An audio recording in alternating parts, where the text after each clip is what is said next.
We're considering that matter of Christianity and politics.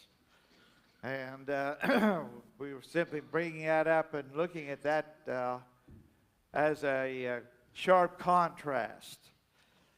Politics today is not what it originally was in colonial America. Today, politics is basically tell the story that's going to get the agenda that you want to accomplish. Truth has nothing to do with it. It's what people will respond to. What you believe that they will respond to. You tell them that. It could be truthful. It could be a plain lie. And that's what it's come to these days. And originally, politics only simply showed a contrast of general thinking from one political party to another political party and the different stances that they took on things. But they didn't carry it to the point where they were being constantly lying about the things that they were saying. It was something that they sought to deal with in the realm of truth. This is in the news right now. Oh, yes, yes. All right, despite what some modern atheists think, the principle of separation of church and state does not mean that religious reasoning has no place in politics. And that's something to keep in mind. A person's spiritual stance not only can influence his politics, it will influence their politics. And that is something we need to keep in mind in this whole matter of Christianity and politics. We need to keep that in mind. All right? Scrubbing public policy of religious factors is simply state-enforced atheism. We're having that in America today. That has become the thing. We got to get God out of government. We got to get God out of our nation because there's things that we want that God is definitely against. And so in order to get those things that God is definitely against, we got to get rid of God first. So that's a factor that's happening. That, of course, is not functionally any different from a theocracy, where rule is given only to those with particular view of metaphysics, meaning they have said the right thing, they have believed the right thing, regardless whether it's right, wrong, or otherwise. Truth has nothing to do with it. It is something that is just accepted as the politically correct thing to do, whatever it takes to get your agenda across. All right?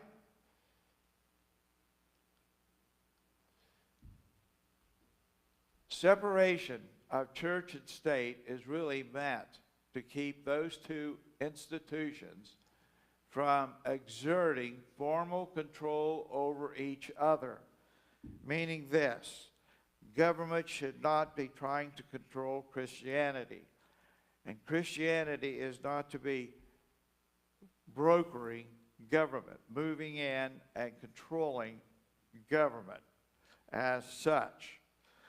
It's okay to be a Christian and express your Christian views and principles in government, but you're not there to take over the government. In few cases where that has happened in the world, the government has failed because it just doesn't work to try to blend Christianity in government as one cohesive unit. You can't do it that way. All right? In the United States, in particular, the original intent of the First Amendment had more to do with preventing the government from interfering with churches than keeping religious ideas out of government. The example of this being thus. It was set up so that we have freedom as Christians to practice Christianity in America. That is still the norm today. Unfortunately, Christianity, though, has been melting away and blending with the things of the world. But in truth, we have the right to assemble together. No city, no township, no state, no federal law that says you cannot assemble together. You cannot practice your faith. You cannot be dismissed from your job because of your quote-unquote religion. They can't fire you for that. They may come up with some other ideas to fire you over, but they can't state that they're terminating you because you are a Christian. Or for that matter of fact, a Muslim or any other religion. So religion is wide open in America.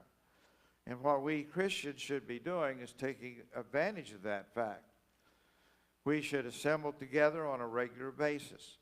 We should live a lifestyle that reflects the ethics, the morality, and the principles of our faith to all those around us.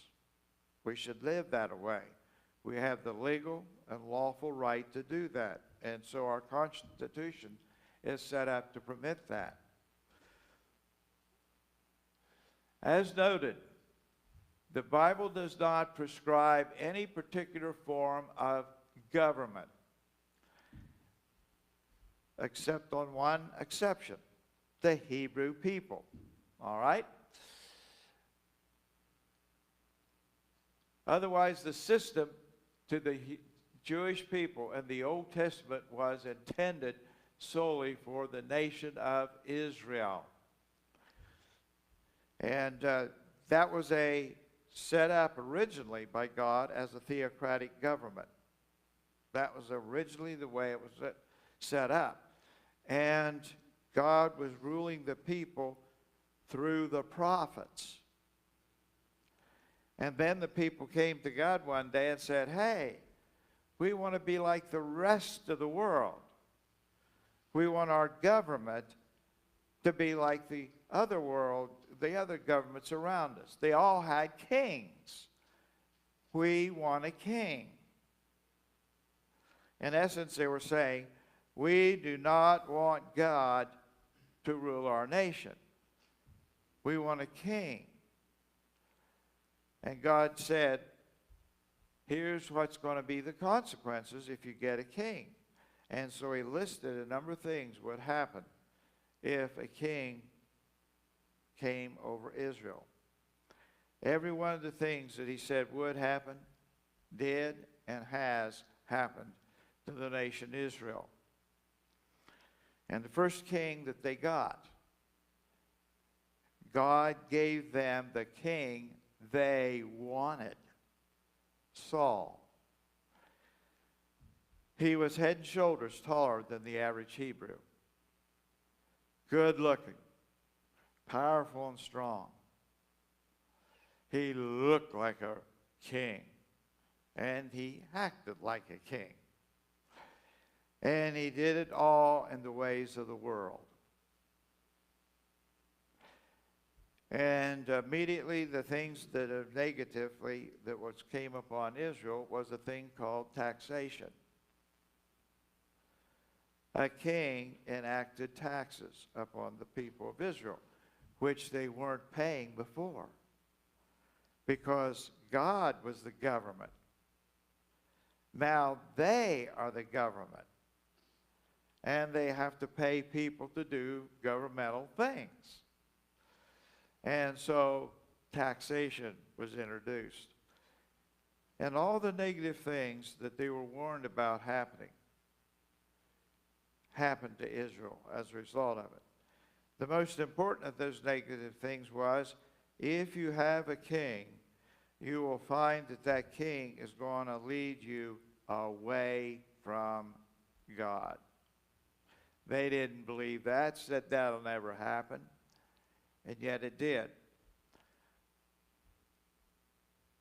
The kingdom was united under Saul, the first king, David, the second king, and Solomon, David's son, the third king.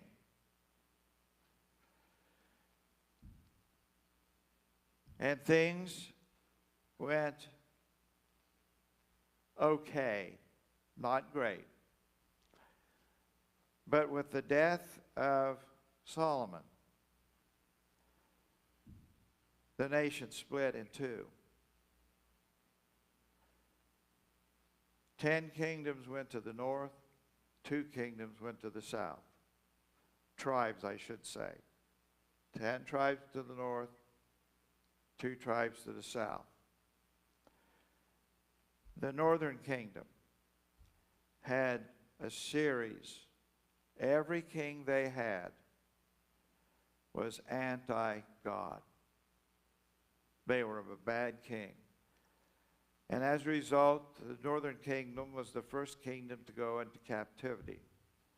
And God permitted the Syrians to be the judgment upon the northern kingdom because of their idolatry, their wickedness, the corruption, the sin, and so on that became commonplace. They were judged. They were taken away by the Assyrians. The southern kingdom lasted a little longer,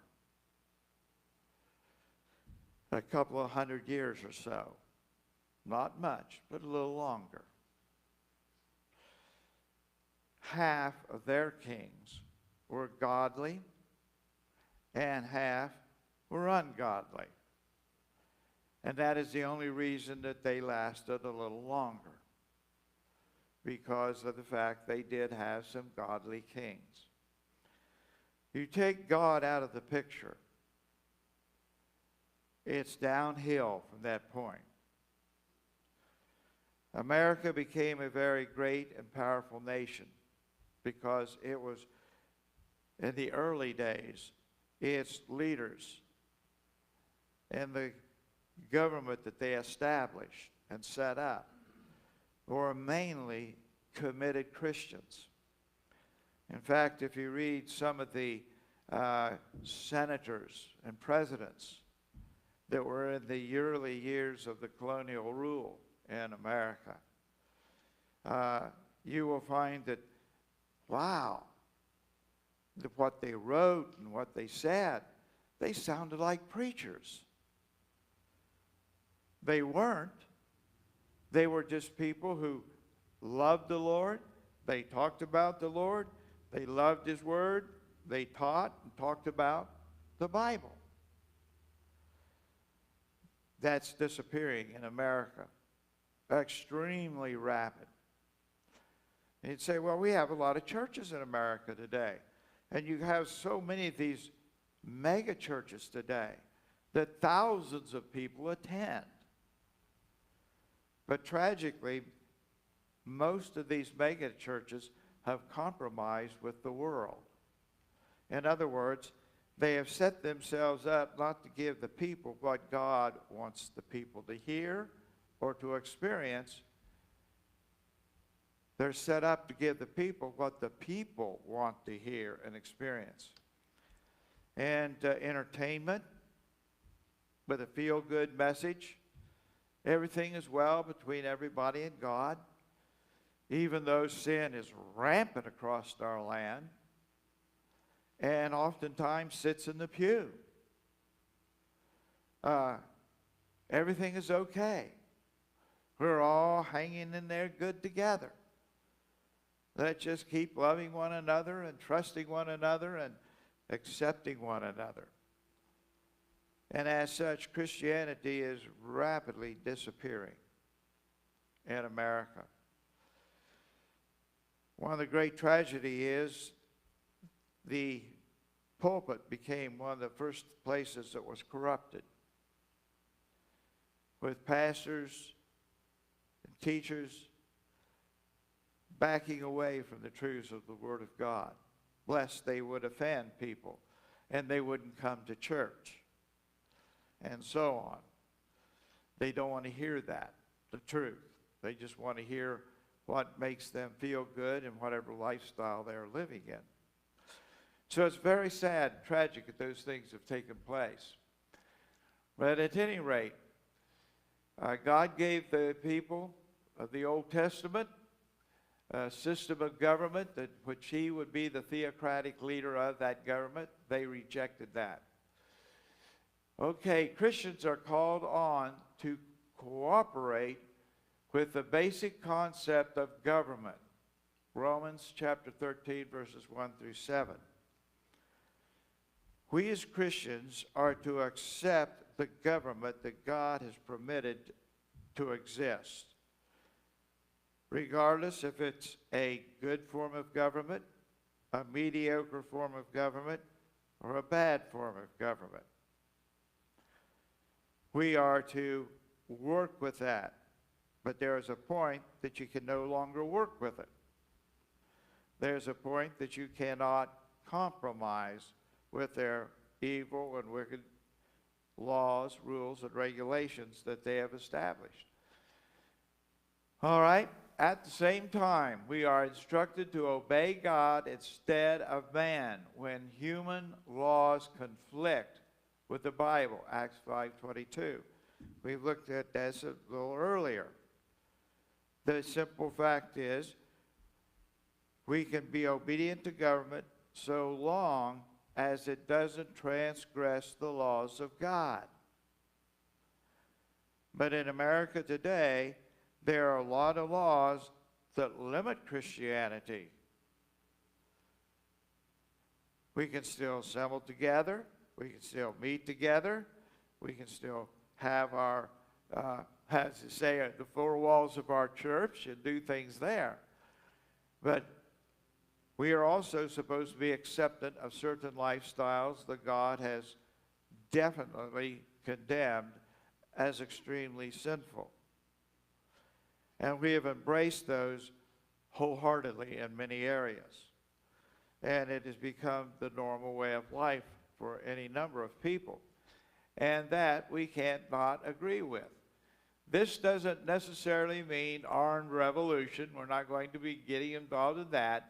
But it does maintain that the idea that Christianity considers human government and personal spirituality as two distinct categories. Our Christian life is to be our Christian life. It can be lived within the bounds of the government as long as the government permits that. So far, it's still there. It's still in the Constitution, and it's going to have a change of the Constitution to take those rights away from us. And that's a bit more difficult to change than just standard laws that are passed here, there, yon, everywhere, every day, or retracted from time to time as well. So those are the things that we are facing and live with. All right? Democracy and Christianity share several fundamental assumptions that make them natural partners. The 18th century origin of what we now call modern democracy was a nominally Christian culture. Again, most of the people in that time period were Christians, many of them publicly practicing their faith, and that by nature affected government and caused the government under a democracy to lean in that direction, not being controlled legally in that direction, but to lean and function in it on a Christian level. All right? So one would expect its political assumptions to echo its religious tenets, and that did happen. A prominent example of Christianity's influence on U.S. politics is the Declaration of Independence. This document was meant to justify colonial rebellion against the King of England. As such, it makes reference to ideas such as objective truth, a creator, human equality, intrinsic value, and personal responsibility. All of these, in fact, are found in a single sentence from the Declaration, literally the Declaration of Independence. All right, let's look at that. And here it is.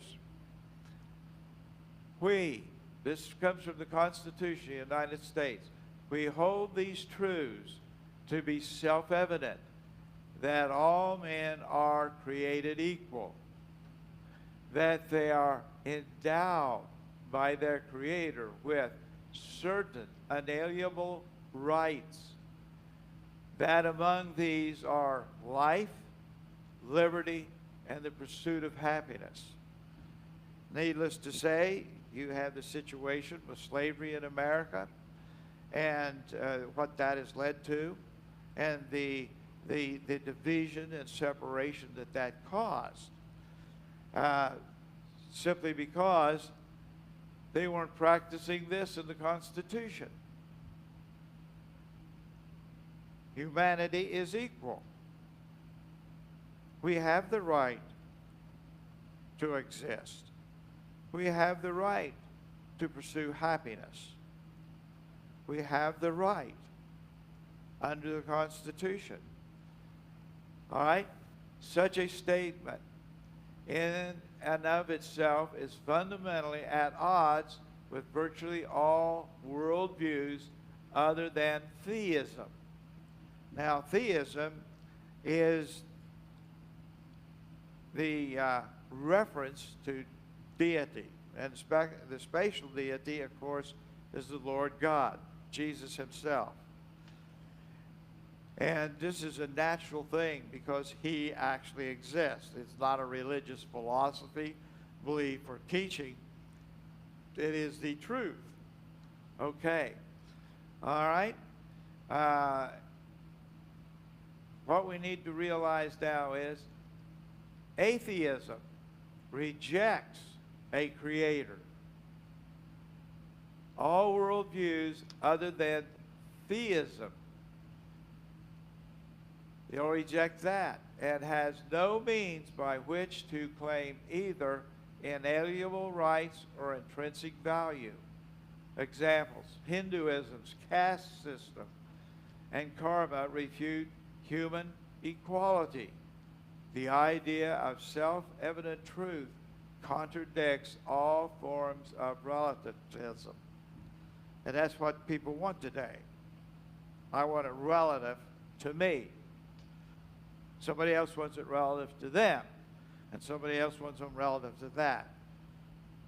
You can see the issues that come into play very quickly. When Christianity and God disappears from the land, who becomes the authority? After 4 years of Bible college, I attended WVU, West Virginia University. And one of the professors of one of the classes that I was taking stood before the class and made this observation: society determines what is right and what is wrong. Rejecting the idea that God determines what is right and what is wrong. Simply meaning this: he's promoting a government, was promoting a government in which everybody can do whatever they want to do. And that must be acceptable by everybody else. But it's a recipe for total collapse. You can't have that. God did not create us to live apart from him. And today in America, God is out for the most part. And society determines what is right and wrong. look at what society has determined over the last 30 to 50 years. The significant changes in ethics, morality, integrity, truth, honesty, fundamental characteristics that you can only survive on. God has been pushed out. The further away a people get from God, the true and the living God, the deeper into trouble we enter into. The deeper the trouble. And very quickly it reaches a point that it simply cannot sustain itself any longer. Now in America right now, we have a movement that has been generated, most likely, by Christians who've looked around and said, we need God back in our government. We need God to intervene. We need God to save us from ourselves. And they've called on God. And God has been answering that. And we're seeing things happening and taking place to stabilize our nation. It is a baby step forward in the right direction. It can at any time blow away with the wind, depending upon the movement of the people, according to the philosophy of government today. But at this point, we're moving in that direction. And if we continue to move in the right direction, getting God back into our nation and influencing our people, their hearts, desiring to be united with God, desiring to live according to His will, plan, and purpose. It is then that we're going to see America stabilizing and becoming a prosperous nation once again. Very important to keep these things in mind. All right? Moving on. The basic idea of government, independent of overt religious control, is foreign Islam. Islam is a classic example. Government of the nations that Islam is located in and preeminent in is controlled by the leadership of Islam.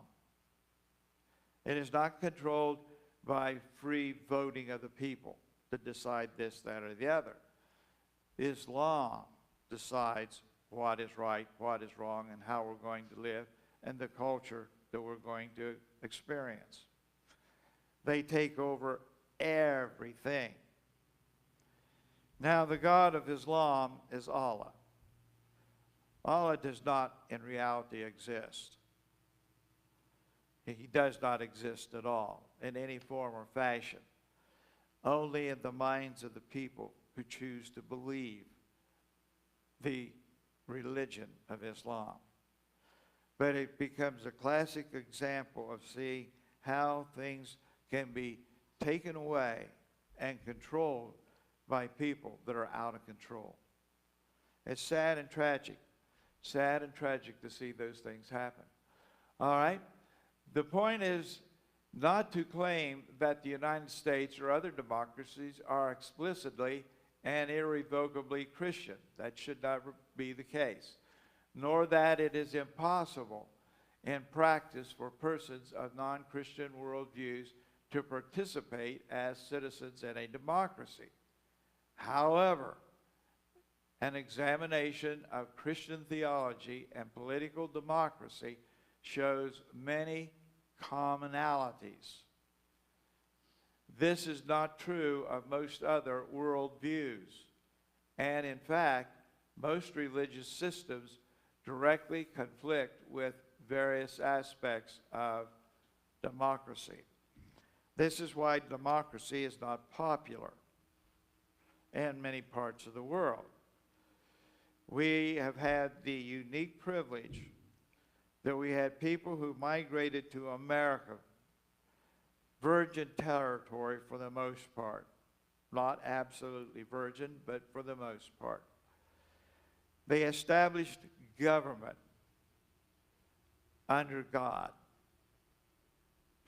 And it was a democracy. And it's worked well for, well, a couple of 100 years. It worked well. And then America started drifting away from God. And we see what it has come to.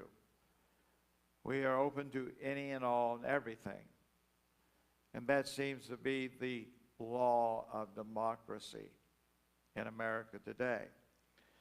Democracy in and of itself cannot guarantee good government. It cannot guarantee bad government either. It's one of those governments that it depends on whichever way the strongest wind is blowing among the populace of the people. If people are more Christian-oriented, it'll have a more Christian flavor. If people are atheistically oriented, as we are today, it's going to have that